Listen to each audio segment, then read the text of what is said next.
Donc, au travers de cette confession de ce quatuor maléfique, il y a déjà un aveu de l'incapacité de connaître véritablement l'avenir, de connaître véritablement certaines circonstances tant que Dieu ne le permet pas.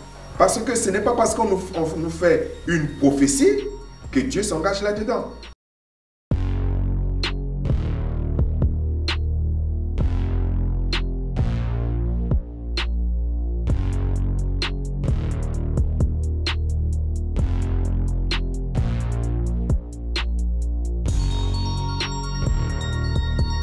Au regard de Dieu, vous avez probablement plus de sang sur vos mains d'inconscients.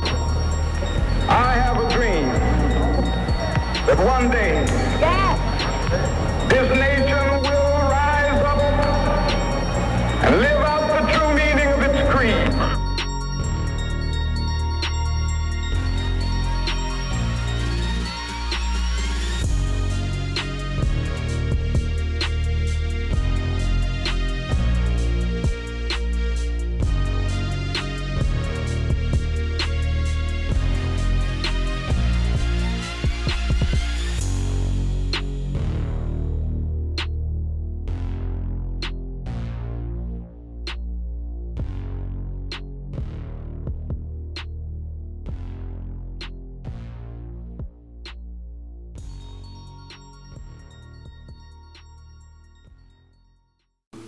Le piège du prophète, c'est quoi? C'est que quand on n'a pas de discernement, Dieu peut nous montrer le besoin d'une personne. Et on tombe dans le piège de prophétiser sur le besoin d'une personne, alors que Dieu vient juste de nous montrer le besoin d'une personne. Je ne sais pas si je me fais comprendre. Et comme ça peut coïncider avec ce que la personne justement espère, et beaucoup de ceux qui ont le don de prophétie ou qui prophétisent, tombe facilement dans ce piège. La personne qui reçoit, par exemple vous avez le besoin d'une voiture. Dieu me montre que, en vous regardant, je vois la voiture. Merci Céline. Voilà. Et au lieu de discerner que Dieu me montre votre besoin, je veux me mettre à prophétiser comme si Dieu allait vous donner une voiture. Et comme ça fait partie de vos attentes, vous allez dire Alléluia, Amen. Mais seulement la voiture, vous ne l'aurez pas. Parce que ce que Dieu est en train de me montrer, c'est votre besoin. Mais Dieu n'était pas en train de me montrer qu'il allait vous donner ou satisfaire votre besoin. Ça veut dire que Dieu embrouille les gens? Mais non, ça veut dire que celui qui a le ministère ou le don de prophétie doit avoir le discernement. Si Dieu n'embrouille personne. Mais pourquoi, et aussi, la responsabilité de celui qui reçoit la prophétie, c'est également de discerner. Il y a une double responsabilité. La prophétie engage le prophète et la personne. Mais Dieu nous dit d'éprouver les esprits, et il faut aussi éprouver les esprits.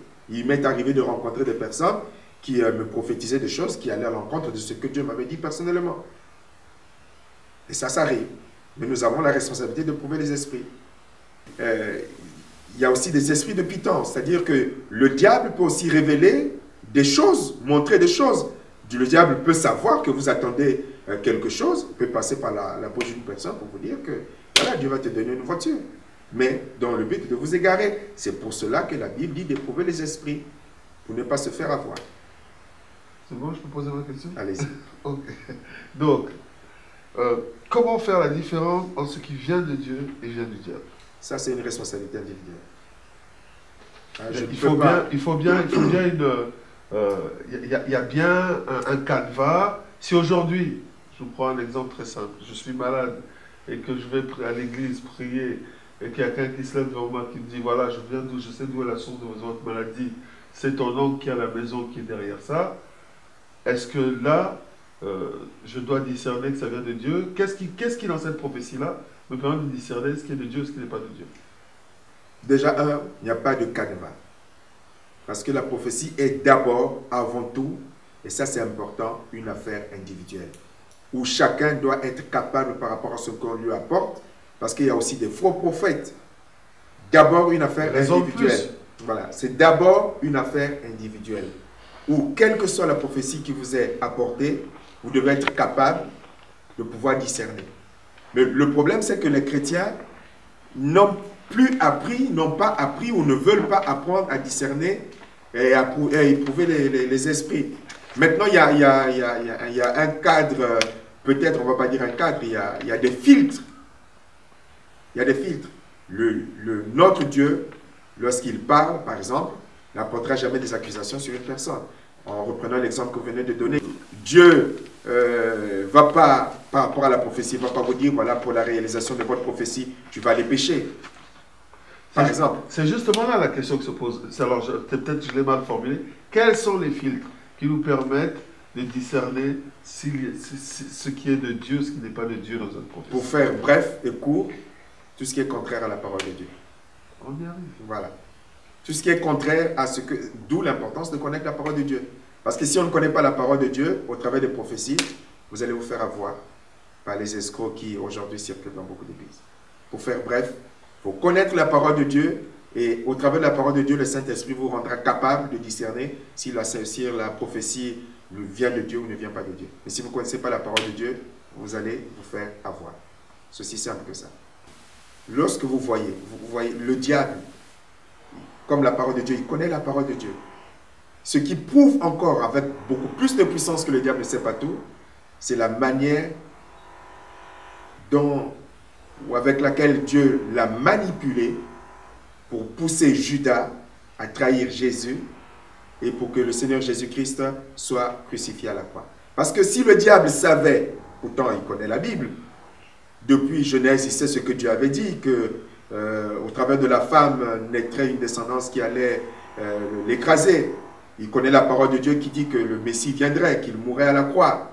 Il a entendu le Seigneur Jésus parler de la croix, les raisons de son sacrifice.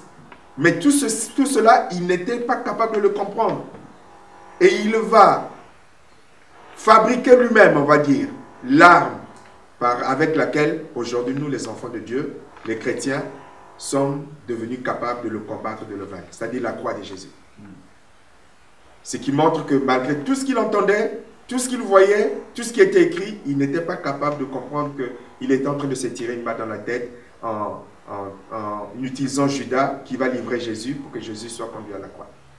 Ça prouve encore avec beaucoup de puissance qu'il, malgré tout ce qu'il peut entendre, voir, il ne comprend pas tout, ne sait pas tout, sauf en tout cas pour ce qui concerne les chrétiens, c'est que Dieu peut lui permettre d'entrevoir. Parce que les choses de Dieu, monsieur, ne se comprennent qu'avec le Saint-Esprit. Et le diable, il n'a pas le Saint-Esprit. C'est pour cela que nous, les chrétiens, nous comprenons mieux les choses de Dieu que le diable.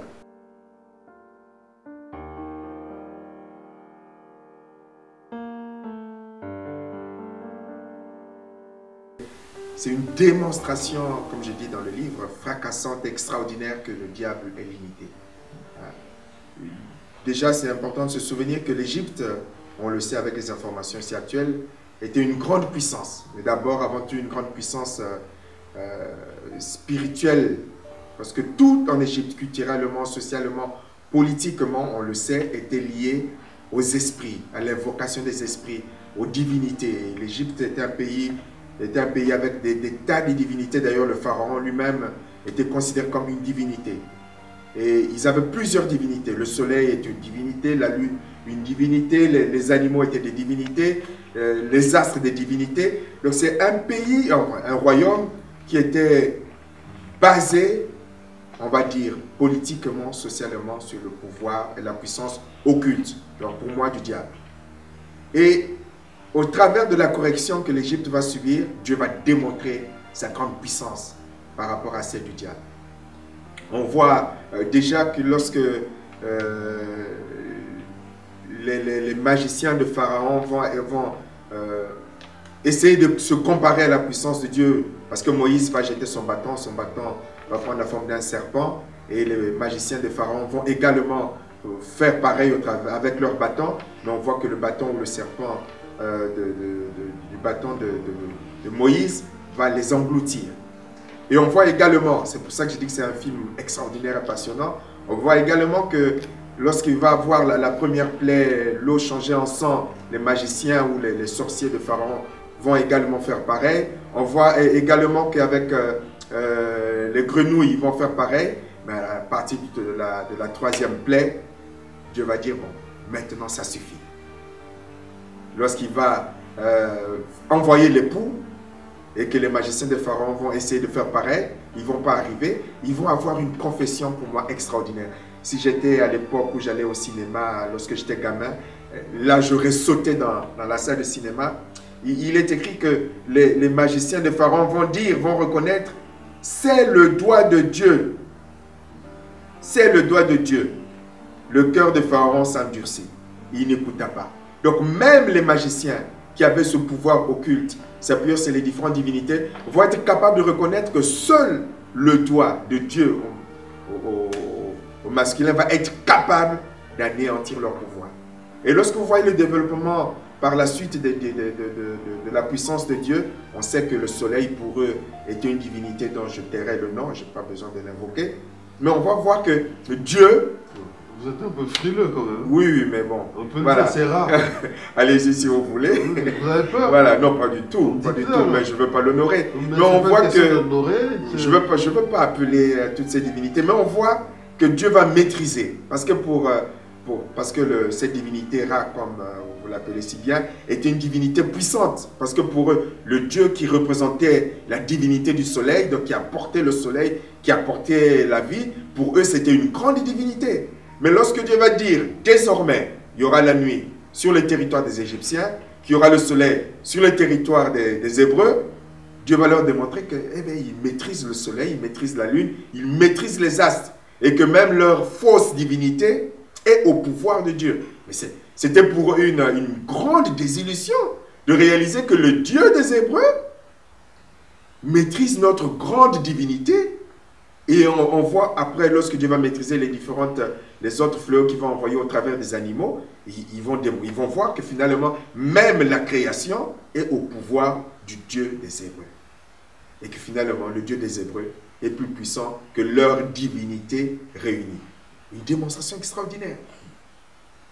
Revenons un peu à votre frilosité de tout à l'heure. Vous, sur un prof d'histoire, vous ne citerez pas les noms de tous ces dieux-là parce que tu ne voulais pas les honorer? Non, ça c'est dans un autre cadre, mais je préfère... c'est un choix. C'est un choix. Voilà, c'est un choix. Si je commence par citer toutes les divinités, on ne va pas s'en sortir. Personne ne demande de les citer, on est dans le cadre d'une conversation. Oui, je sais, mais je l'ai cité. Dès l'instant où vous désirez ne pas faire, en quoi vous êtes différent de tous ceux qui disent, qui parlent, diable, craignent? Est-ce qu'il y a encore des traces de votre ancienne crainte de tout ce qui était ténébreux? Mais sinon, il y a un nom que je n'aurais pas cité, c'est le nom du diable. Vous voyez bien que ça n'a rien à voir. D'où un peu mon interrogation. Je comprends votre interrogation, mais c'est un choix. Je ne voulais pas citer toutes les fausses divinités qui existent. Sinon, il faudrait que je cite le nom de la divinité de la lune. Voilà, c'est un choix. Vous êtes le genre de personne à écrire diable avec des minuscules pour ne pas l'honorer, comme certains font? Dites-moi, monsieur Guiribi. Mais non, ça n'a rien à voir. Non, mais sinon, ça ne serait pas... Est-ce que vous écrivez diable avec des minuscules? Non, vous savez bien que dans les livres, c'est toujours des minuscules. Je ne sais pas.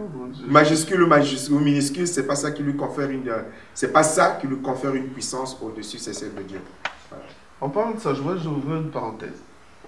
Lorsque le corps de Moïse a été contesté avec Satan, pourquoi est-ce que l'archange n'a pas daigné prononcer des paroles insultantes vis-à-vis de lui? Il dit que l'Éternel te reprime. Je ne sais pas. Vous ne savez pas? Non. Vous n'avez pas mis dans votre livre? Non, je n'ai pas mis. Le Saint-Esprit vous a aidé à ce sujet? Non, pas du tout. Et je n'ai pas l'habitude, quand je ne sais pas, je n'ai pas l'habitude de faire de la fiction. Je ne sais pas. D'autres peut-être le savent, mais je ne sais pas. Tout ce que je retiens au travers du développement de ce texte, c'est que même si le diable est un ennemi qui est vaincu, ça ne nous donne pas l'autorisation de manquer de respect ou de se moquer comme certains s'autorisent à le faire. Voilà. C'est tout ce que je retiens. Mais quant au détail... Parce que moi j'ai vu, je me rappelle encore à certaines années, dans certaines églises, certaines campagnes d'évangélisation où on piétinait le diable, on l'insultait, on le traitait de... Piétinait, insultait, se moquait, C'est pourquoi? Pour se donner bonne conscience, pour faire... Je crois que c'est... Le spirituel? Pour faire le spirituel aussi, je pense que c'est par... on revient à votre terme, par ignorance. Ah, et en même temps... Vous ne l'avez pas oublié, celui-là. Voilà, par ignorance et en même temps, ignorance de... Vous savez, lorsqu'on est faible, on se moque. Et comme on se sent en position de faiblesse, on se moque. Voilà, arrivé à la fin de notre émission de ce soir. Merci encore une fois de nous avoir accueillis dans les locaux de l'Assemblée évangélique Espérance. Nous nous retrouvons donc lundi prochain pour un autre épisode de Tribune. Nous vous rappelons que notre thème, c'est le combat spirituel et que en ce moment, le pasteur Guérémy Pambou nous parle du pouvoir du diable, qu'il estime limité et que les Écritures, au vu de ce qu'il nous partage, confirment. Voilà, si vous avez des questions, des préoccupations, n'oubliez pas, n'hésitez pas à nous envoyer un message vocal sur le numéro qui s'affiche juste au bas de cet écran et le pasteur répondra à toutes vos préoccupations. Je vous donne rendez-vous lundi prochain, même chaîne, comme dirait l'autre, même heure, pour un autre rendez-vous de Tribune dans sa version Masterclass. Bonne soirée, que Dieu vous garde. Merci. Guérémy Pambou, bonne soirée. Bonne soirée. Ce qui se joue dans le combat spirituel, c'est de réaliser qu'il y a une puissance négative qui existe. Et la grande révélation dans les évangiles, c'est de nous amener à comprendre que le chrétien en Jésus-Christ reçoit la capacité, le pouvoir, la puissance de chasser cette puissance négative, reçoit l'autorité de dominer sur cette puissance négative, reçoit en fait l'autorité de chasser les démons.